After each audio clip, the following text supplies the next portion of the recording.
ჩვენ გვჭირდება მოდი ესე იგი დესაკრალიზაცია ზოგადად ევროინტეგრაციის პროცესის.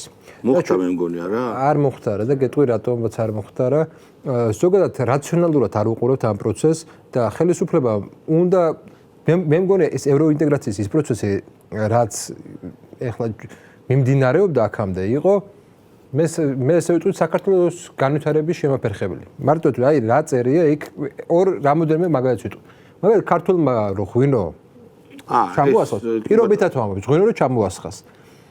მან უნდა მიიღოს საფრანგეთის ლაბორატორიიდან დასკვნა რომ ეს შეესაბამება იმ ტექნოლოგიებს სტანდარტს თუ არ შეესაბამება კერძო ევროპაში სიხე-სამართლის დანაშაულია. რა თქმა უნდა. ანუ ადამიანს საკუთარ სახლში რომ მოიყვანოს ღვინო და გაყიდოს ეგ დანაშაულია ევროპულ სასამართლოს. მე ევროპასთან ინტეგრაციას ევროკავშირში შესვლას არ გულისხმობ. ევროპასთან ინტეგრაცია გაცილებით უფრო მოცულობითია ვიდრე კონკრეტულ ევროკავშირში რომელსაც არ ვიცი რა ბედი აქვს იქ შესვლა. ევროპასთან ინტეგრაცია ნიშნავს ვაჭრობას ევროპის ქვეყნებთან.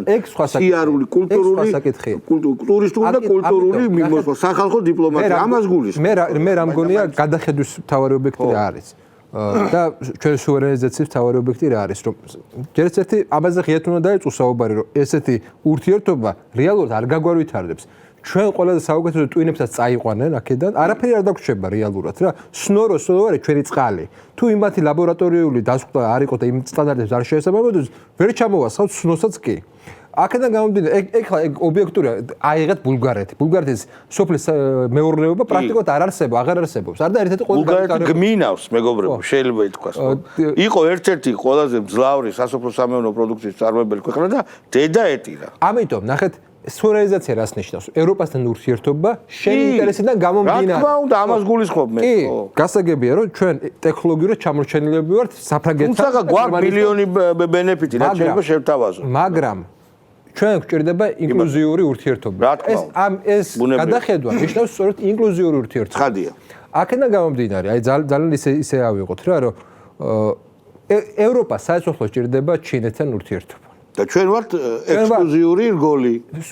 ჩვენ ისტორიაში პირველად. ჩვენ გვასწავლდნენ რომ აბრეშუმის გზა საქართველოს გადიოდა. მაგრამ საქართველოს გადიოდა შემოვლითი გზა, როდესაც იქ შუამდინარე ომები მიმდინარეობდა, სხვა ესეთი ომები მიმდინარეობდა, ამ შემთხვევაში შემოდიოდა ეს.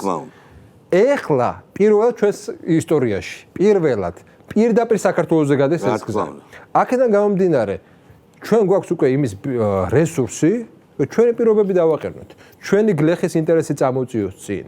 ის კი არ გავითვალისწინოთ, რომ ეხლა რაღაც გერმანულ პროდუქტებს რაღაცა საფრთხე შეექნება და იქ სტანდარტები დაგვიწესოს ისეთი, რომელსაც ვერ უბრალოდ ვერ შევასრულებთ. არც უნდა შევასრულოთ. და აქედან გამომდინარე, აი დესაკრალიზაცია ჩემთვის ნიშნავს აი პრაგმატიზაციას და იმას, რომ ჩვენ ამ ურთიერთობით ფული უნდა მივიღოთ, უნდა ბენეფიტები მივიღოთ და ეს არ უნდა იყოს სამხედრო. როდესაც საქართველოს ხალხმა, რომელსაც უთხრეს, რომ ევროპასთან კავშირი წლება არიხულა როგორც ვიღაცებს ეგონათ ქუჩაში არ გამოვარდა და რევოლუცია არ მოაწყო უკვე დესაკრალიზებულია გარკვეული ნაწილი ურთიერთობა